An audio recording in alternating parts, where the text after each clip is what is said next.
안녕하세요. 오늘은 오스만 제국에 이어서 이집트의 국민국가 건설운동과 아라비아 반도의 국민국가 건설운동, 특히 와하브 운동과 함께 이란 나라의 카자르 왕조의 개혁에 대해서 좀 배워보도록 하겠습니다. 자, 같이 가보실게요. 이집트의 국민국가 건설운동입니다. 이집트라고 하는 곳의 위치를 먼저 파악을 해보면 저번 시에 썼던 그 지도가 그대로 있어 조금 더러울 텐데 좀 지우고 좀 해드릴게요. 지저분해서. 자, 이집트라고 하는 곳은 여러분들이 바로 보시면 알겠지만 이쪽 카이로 이쪽에 포함이 되어 있는 나라고요. 그 다음에 아라비아 반도는요 이쪽입니다. 홍해를 거쳐서 이쪽이 위치해 있죠. 여기 아라비아 반도에서 이제 와하브 운동과 함께 이란이라고 하는 카자르 왕조의 개혁이 있는데 오늘 그거 같이 보고 가도록 할게요. 자, 여기 지금 보시면 보도록 하겠습니다. 자, 이집트 국민국가 건설 운동입니다. 19세기 전반 오스만 제국에 지배하에 있던 이집트에서는요, 총독 누가? 무함마드 알리죠. 무함마드 알리가 즉위합니다. 자, 무함마드 알리가 튀르크 계통의 지배층을 제거하고 권력을 독점하고 이집트 총독으로 들어서게 되는데, 이 무함마드 알리는요, 프랑스의 도움을 받아서 군사, 교육, 조세 제도를 개편합니다. 조세 제도라고 하는 거는 세금이죠. 세금 제도를 개편하는 거죠. 그래서 이집트의 국력이 회복이 되는 겁니다. 서서히 다시 읽어보면은 프랑스의 도움을 받아 군사와 교육, 조세 제도를 개편하는 등 이집트의 근대화를 위한 개혁을 추진합니다. 이를 통해서 이집트의 국력이 회복이 되자 무함마드 알리는 오스만 제국과 전쟁을 벌였고 자치권을 획득을 하는 거죠. 이게 지금 저번 시간에 배운 내용에서 여기 지금 보시면 오스만 제국의 여러 민족들은요, 독립운동을 전개하기 시작을 했다라고 얘기했었죠. 지배를 받던 여러 민족이 독립운동을 전개했는데 그리스가 독립을 선언했고요. 이집트가 자치권을 획득했다라고 하는데 이 부분이에요. 이 부분이 지금 현재 오늘 배우는 내용입니다. 오스만 제국과 전쟁을 벌여서 자치권을 획득하는 게 이집트라는 거예요. 자, 무함마드 알리가 죽은 후에는요, 이집트에서는 철도와 전신이 부설되는 등 근대화 노력을 꾸준히 했고요. 19세기 중엽에 들어서는요, 지중해와 홍해를 연결하는 수에즈 운하가 건설이 됩니다. 다른 색깔로 표시해 드릴게요. 수에즈 운하가 이 지중해와 홍해를 연결하는 운하가 건설이 되는 겁니다. 자, 그러나 이집트 수에즈 운하를 건설하는 데는요, 막대한 비용이 들었고 그만큼 막대한 빚을 지게 되었고요. 수에즈 운하의 운영권을 둘러싸고 서구 열강의 간섭도 굉장히 심합니다. 결국에는 20세기 초에 이집트는 공식적으로 영국의 보호국으로 들어갔다. 이게 무슨 말이냐면은 이 수에즈 운하를 건설할 때 특히 누구한테 가장 많은 돈을 빌렸냐면 영국한테 가장 많은 돈을 빌렸대요. 그래서 이 영국이 수에즈 운하에 대한 그런 주식을 굉장히 많이 가지고 있었다라고 하죠. 그래서 그만큼 입김이 셌고 원래 돈 많은 사람들이 목소리가 더 크잖아요. 똑같은 거예요. 영국이 수에즈 운하를 건설하는데 그만큼 돈을 투자했기 때문에 영국의 목소리가 이 수에즈 운하에 있어서는 굉장히 컸고 결국에는 이집트 자체를 아예 보호국화 시켜버립니다. 여기 지금 보시면 수에즈 운하 모습이 등장을 하고 있고요. 이렇게 빠져나가신다고 보시면 되는데 더 자세하게 볼 건데요.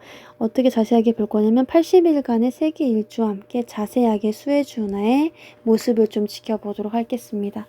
80일간의 세계 일주는요. 유명한 소설이고요. 영화로도 좀 나왔어요. 선생님은 굉장히 재미있게 봤는데 나중에 시간이 되시면 이 책은 꼭 읽어보시기 바랍니다. 아마 죽기 전에 꼭 봐야 될 그런 소설 중에 하나일 겁니다. 자, 이 80일간의 세계 일주가 가능했던 이유는요. 바로 수에즈 운하 덕분이라고 얘기를 해요. 지중해와 홍해를 가로지르는 거죠. 자, 함께 지도를 보시면 여기가 지금 수에즈 운하가 이렇게 위치해 있죠. 원래는 수에즈 운하가 없었을 때에는 어떻게 갔냐? 런던에서부터 이렇게 인도양으로 이렇게 빠졌다라고 얘기를 해요. 그래서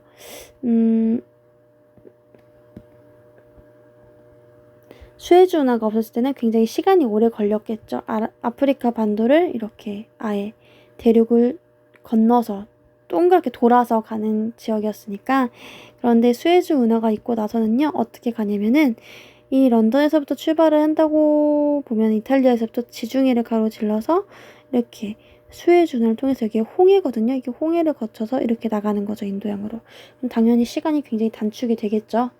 자, 이것뿐만 아니죠. 우리는 저번 시간에 배웠던 이 파나마 운하도 같이 기억을 해두시면 될 것 같아요. 파나마 운하는 이렇게 여기 위치해 있고, 원래 뉴욕에서 샌프란시스코로 가려면 이렇게 라틴 아메리카를 통해서 이렇게 돌아갔어야 됐죠. 이렇게. 그런데 이제는 파나마 운하가 생긴 뒤로는 돌아가는 게 아니라 어떻게 간다? 네, 이 파나마 운하를 통해서 이렇게 넘어간다. 샌프란시스코로. 그래서 100일 동안 걸리기 30일로 단축되었다라고 한 내용을 배웠을 겁니다. 이렇게 운하가 지금도 열심히 쓰이고 있고요. 굉장히 중요합니다. 시간을 단축하는데 굉장히 중요하고 무역의 거점지로서도 굉장히 중요합니다. 네, 넘어가도록 할게요. 자, 우리 아라비아 반도의 국민국가 건설운동 좀 배워보도록 하겠습니다. 자, 18세기 아라비아 반도에서는요, 이슬람교 초기의 순수성을 되찾자라고 하는 와하브 운동이 일어나게 됩니다. 말 그대로 와하브 운동은 이슬람교의 근본 원리를 중시하고 쿠란의 가르침에 따라서 생활할 것을 주장합니다. 기독교에 따르면 성경 말씀에 준하여 살자라고 하는 거죠. 자, 이러한 와하브 운동은요, 아라비아 반도 전역에 큰 영향을 끼쳤고, 와하브 운동은 아랍인의 민족 의식을 일깨워서 오스만 제국 지배에 반대하는 민족 운동으로도 발전합니다. 그리고 훗날 사우디아라비아 왕국의 이념이 되기도 해요. 그래서 이 사우디아라비아의 이념이 되어서 지금은 이렇게 사우디아라비아의 국기로도 모습이 드러납니다. 이 국기에는요, 아랍어로 뭐라고 써 있는데 그 내용이 뭐냐면은 알라 위에는 신이 없고 무함마드는 예언자다라고 하는 쿠란 말씀이 써 있어요. 그리고 아래 이 칼은요, 사우디아라비아 왕국을 세운 이븐 사우드가 추가한 것이라고 얘기를 하네요. 어찌되었든 간에 가장 중요한 건 사우디아라비아의 국기에도 쿠란의 구절이 써있고 그만큼 쿠란의 가르침에 따라 생활할 것을 주장하는 그런 내용이 담겨져 있다라고 보시면 될 것 같습니다. 우리는 이란으로 넘어가도록 할게요. 자, 이란의 카자르 왕조는요, 19세기 들어서 영국과 러시아 등 서구 열강의 영토와 이권을 빼앗겨서 국력이 약해집니다. 자, 이러한 카자르 왕조는요, 위기를 타개하기 위해서 서구의 과학기술과 교육제도를 도입하기 시작을 했고요. 그렇게 해서 개혁을 좀 추진하려고 했으나 보수파의 반대로 실패하죠. 그리고 그런 와중에서 민중은요, 서구 열강과 결탁한 왕실을 타도하기 위해서 담배 불매 운동을 전개합니다. 이게 무슨 말이냐면은 그 당시에 담배가 굉장히 잘 팔리고 있었어요. 이란에서, 카자르 왕조에서. 근데 이 담배 독점권을 누구한테 주냐면은 영국한테 줍니다. 그러니까 지금 민중한테 다 줘가지고, 카자르 왕조의 국민한테 다 줘가지고 너네가 열심히 담배를 통해서 사업을 좀 벌여봐라는 것도 아니고 생뚱맞은 서구 열강한테 주는 거지. 특히 영국한테 다 독점 판매권을 주니까 아예 담배 사지 말자 보이콧 운동이 일어나게 되는 거죠. 자, 이런 20세기 초에는 헌법을 제정하고 입헌군주제를 도입해버리고요. 국민의회를 구성하려는 입헌혁명이 일어납니다. 이게 한 세트네요. 헌법을 제정하고 입헌군주제를 도입하며 국민의회를 구성하려는 입헌혁명이 일어났지만 왕실의 탄압과 영국, 러시아의 간섭으로 실패하게 되는 게 입헌혁명입니다. 여러분들 여기 지금 보시면 사우디아라비아에 부는 변화의 바람 보시면요.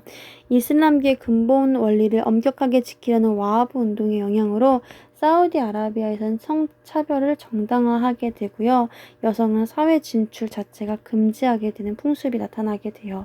그런데 최근에는 이렇게 여성들이 운전을 하고 다니고요. 경기장 출입도 가능하다고. 경기도 못 받나 봐요. 굉장히 엄격한 생활을 했음을 보여주고 있죠. 이러한 변화가 일어나는 이유는 여러분들 생각하기 나름이겠죠? 네, 한번 써보시길 바라고, 선생님이 얘기해주고 싶었던 게 뭐냐면은 지금 여러분들이 이집트랑 아라비아 반도에 대해서 좀 배워보면서 좀 어려웠을 거예요. 그래서 여러분들이 공부하실 때는 어떻게 보시면 좋겠냐면은 이게 포인트 단어, 이집트의 포인트 첫 번째 단어는요, 무함마드 알리입니다. 무함마드 알리를 통해서 어떠한 내용들이 있었는지 좀 보시면 될 것 같고, 또 두 번째 포인트 단어는요, 수에즈 운하입니다. 수에즈 운하를 통해서 지중해 홍해를 가로질렀다라고 하는 내용, 그리고 이거를 영국이 좀 욕심내서 결국에는 보호국가 시켰다라고 한 내용까지 같이 기억하시라고. 그러니까 좀 포인트를 잡아드리려고 다시 한번 넘어온 겁니다. 자, 이집트라고 하는 거는요. 무함마드 알리가 첫 번째 큰 포인트고 두 번째는요. 수에즈운하입니다. 이렇게 가져가시면 될 것 같고요. 그 다음에 아라비아 반도로 넘어오시면요. 가장 큰 포인트는 와하브 운동입니다. 와하브 운동이 어떤 내용인지를 여러분들이 아셔야 될 것 같고요. 그 다음에 이란의 카자르 왕조가 포인트가 되겠죠. 두 번째. 카자르 왕조에서 어떤 내용을 했는지, 그리고 이걸 통해서 세 번째 포인트입니다. 담배 불매 운동이 일어나게 되는 거고요. 네 번째 포인트는 이펀 혁명이 되겠습니다. 그래서 이펀 혁명까지 알아두시면 아라비아 반도의 국민국가 건설 운동 내용은 끝이 나는 건데, 여러분들 이렇게 구분을 해서 마인드맵으로 표시하듯이 뻗쳐 나가시면 될 것 같아요. 개념을.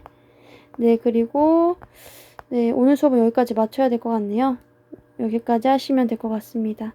여러분들 오늘 내용이 좀 짧다고 대충 보지 마시고 다시 한번 정리해 보시고 활동지 푸시고 그리고 선생님께 가져오도록 할게요. 검사 받으러. 오늘 수업 여기까지 하도록 하겠습니다. 수고 많으셨고요. 다음 시간 뵙도록 하겠습니다. 수고하셨습니다.